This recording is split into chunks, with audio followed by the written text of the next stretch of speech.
神社はそもそも何のために？結界になりますけど、これ考え方2つあって、守るための結界なのか封印するための結界なのか。鳥の色も一つですよ。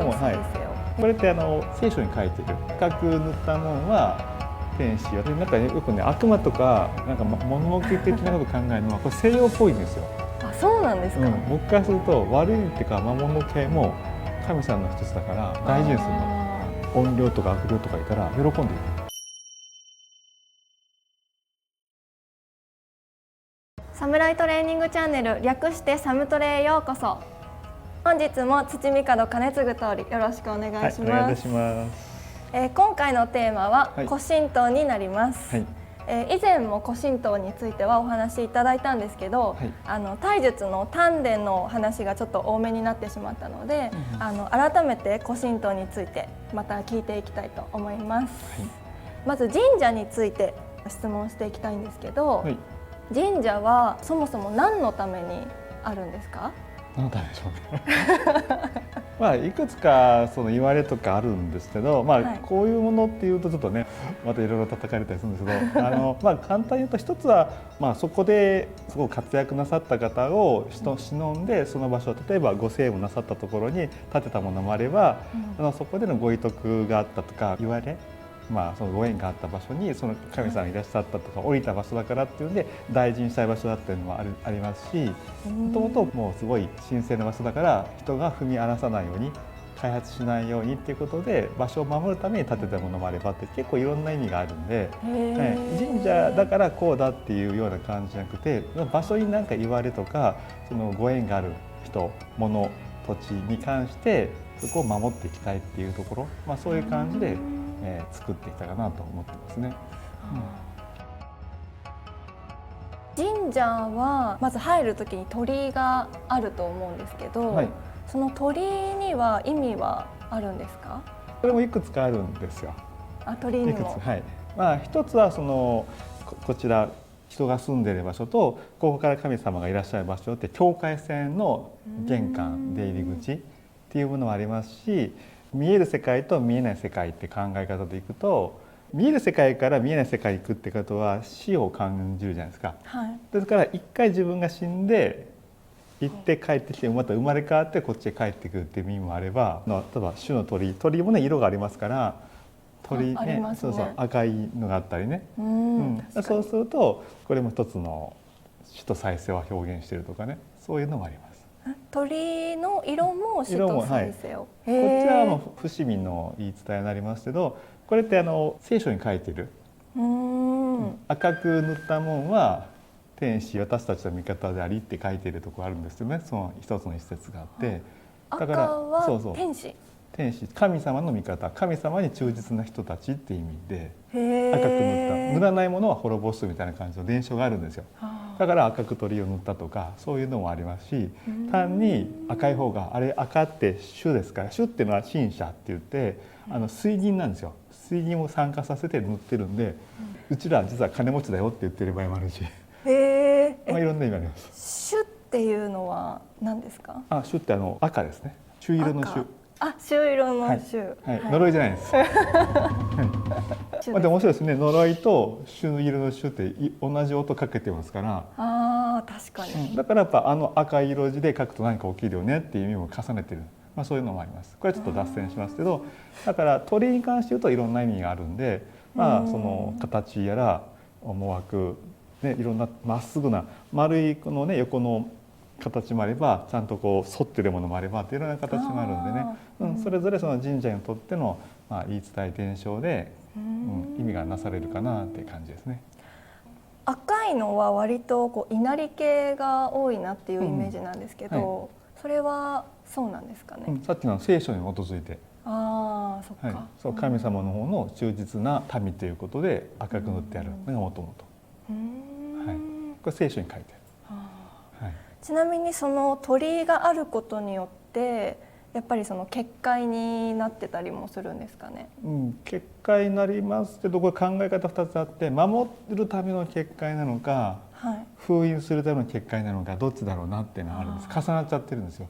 封印っていうのは何を？神様が出てこれないようにするっていう考え方もあるんです。これはある時期にたくさん鳥居を建てた時期があって、はい、それは藤原不比等っていう人がどんどん建てていった時期があるから、これはその封印じゃないかなって感じてるんですよね。だから個人的にはあんまり鳥居はいらないかなと思ってるんですよ。ない方がいい。もともと自然信仰だから、そう鳥居があったらそれっぽいんだけどなんか違うなっていうところもあるんですよ。そういうのもあります。じゃあ鳥居があることによって神様がこう出てこれないようになってる。守っているっていう場所もね、土地を守っているって考え方あれば、要は結界なんだから出てこれないって考え方もあるんですよ。なるほど。だからあっていいもんかどうかはよくその場所を見ないとわからない。わかんない。でわかんないからない方がいいんじゃないと思ったんですよ。確かに。そうそうそうそう。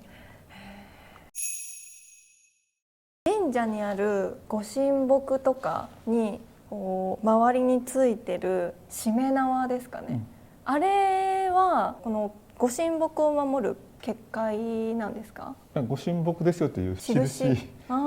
じゃあ別に結界っていうわけでもないんですね。結界の意味はあると思いますよ。それがあるとさ、人が触れにくいじゃないですか。そうですね。守る上でも必要なんじゃないですか。神ってね、神と神重ねてるぐらいですから。神と神を重ねてる。だっていろんなことってねありますでしょ。ありますね。はい、そういったものもやっぱり紙で作りますでしょ。はい。だから紙と紙重ねてるから。なるほど。やっぱりそういうものをちゃんと折るとちゃんと神聖化するっていうかな。はい。あとはパッドが分かりやすいじゃないですか。あった方が分かりやすい。しめ縄があったりとかすると、ここって大事なとこだなとかいう、そういうのがありますね。本来はね、昔はあえてつけなかったとこもありますけど、そうすると口伝が出現とかなくなった時にやっぱり痛みだったり世話しなくなっちゃうから、木の、知ってるとしか世話できないじゃないですか。はい。だからそういうことを考えるとあえてちゃんとお印つけた方がいいのかななんていう感じは思ってますね。ちなみにその神社自体には全体に結界っていうのは張られてるんですか？玉垣とか白い石を引いてたりしてると思うんで、一つはそういう境界線は作ってると思います。鳥居とは別で、もともとその場所が大事ですからね。神社自体だからその場所に対して入り口はここですよは鳥居だから、あるいは神様の通り道としてここですよって言っているんで、だから同じ対になるもの一つです。それは、悪いものを寄せ付けないような感じなのか。悪いというよりも大事にしたい。大事にしたい。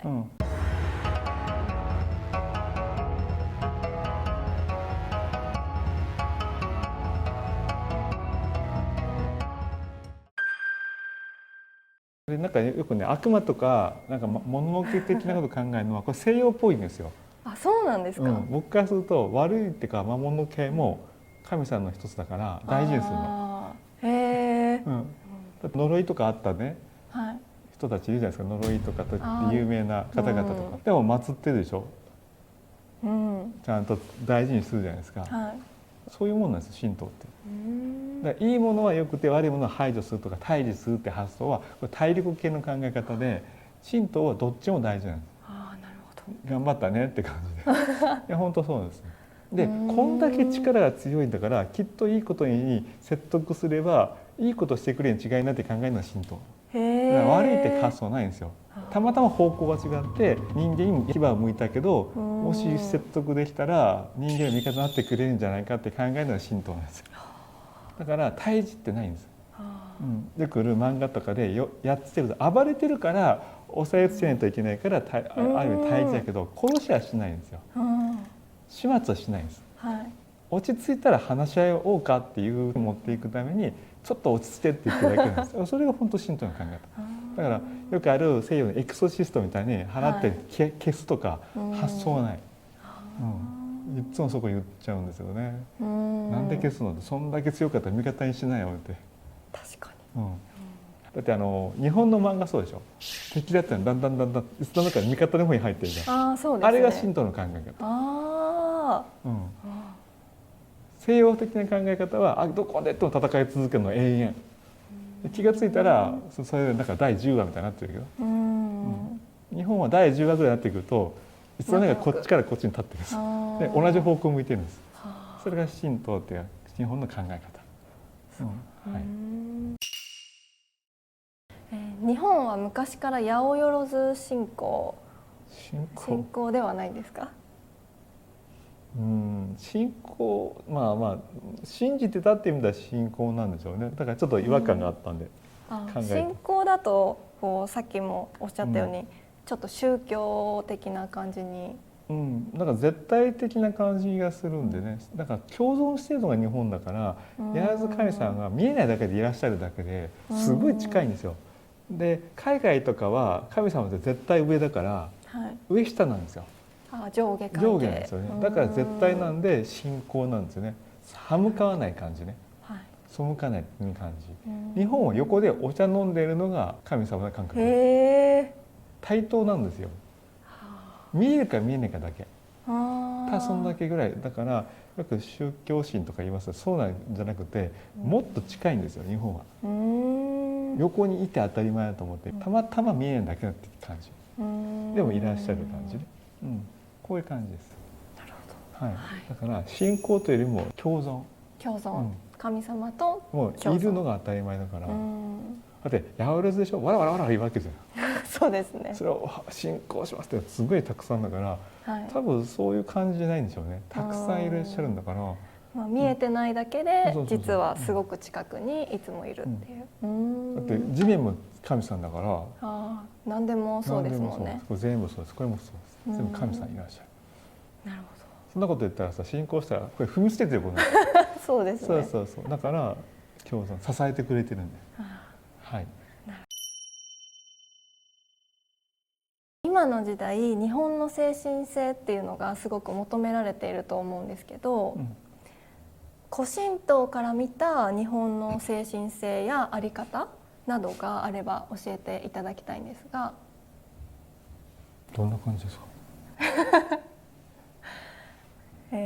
古神道から見た日本の精神性とかっていうのは、今の現代を置いといて古神道としてこうだって感じ？そうです。それはね、一つ言った全て神さんですよって話が一番。さっきの八百万だから全員大事にしようねって話。そこからその精神性っていうか、その人を大事にするし、ものも大事にするんだから、その人たちが持っているもの関わっても大事にするねっていうんで、全部大事なんですよ。自分も他人もなく大事なんですよ。だから自分のものって発想あんまないかもしれないですね。だから自分が使っている時は使ってるけど、終わったら誰でも使っていって変だけど、なんかそういうあんまり物欲的なものもなければ、土地はこんだけいるんだとかあんまりない感じ。そこら中あるよねって感じね、感覚はあると思いますね。だから結構共存共栄みたいな感じはすごく大事にするというか当たり前。今だとそういう考え方とかあり方をしていこうみたいな感じになっていってると思うんですけど、そうではなくてもともとそうだったっていうことなんですよね。海外っていうか、ほら砂漠の民族の人たちはさ、食べ物とか水をどんだけ確保するかがすごく大事だから、かつこれは誰かが持ってこないとないわけですよ。だから所有権ってすごく大事になってくる。誰が持ってるか分けてもらうとかね。そのためには何をすればいいか。だから宗教的にさっきの神さん絶対なんですよ。絶対神っていうでしょ。だから逆らったらご飯来ないんだもん。水も来ないでしょ。だからその日一日さえ生きれなくなっちゃう世界観だから絶対なんです、上下がね。そういうとこある。日本は自然豊かだからポチポチ食べてりゃ生きていけてゴロゴロゴロゴロしてたわけですよ。そういう考えたら神さんといえども恵みがいっぱいくれる人たちばっかりだから、じゃあ神さんと同じことすると分け与えるしかないでしょ。でもいらんって言われるんですよ、いっぱいあるから。それがもともと日本、豊かなんですよ。豊かなのにビルとかなんか建物作っちゃって全部潰しちゃったから、同じ砂漠化しちゃったんですよね。だから都市が今砂漠でしょ。水もないし土地もないしね。何もできないところでしょ。だから砂漠の宗教観まんま入れちゃってこんなことしちゃったんですよ。そうすると支配しやすい。そうですね、だって食べ物ないから。だから働かないものは食うべべからずは違う。働かなくても食べれたのは日本だから。ただちょっと一手間入れたらもっと美味しく食べれるっていう感じね。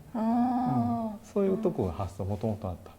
ただそうするとね、ほら不作とかね豊作に左右されちゃうからだんだん農耕とかで安定させようって当然あるんだけど、そこまでがっつりした感じは考えられないですね。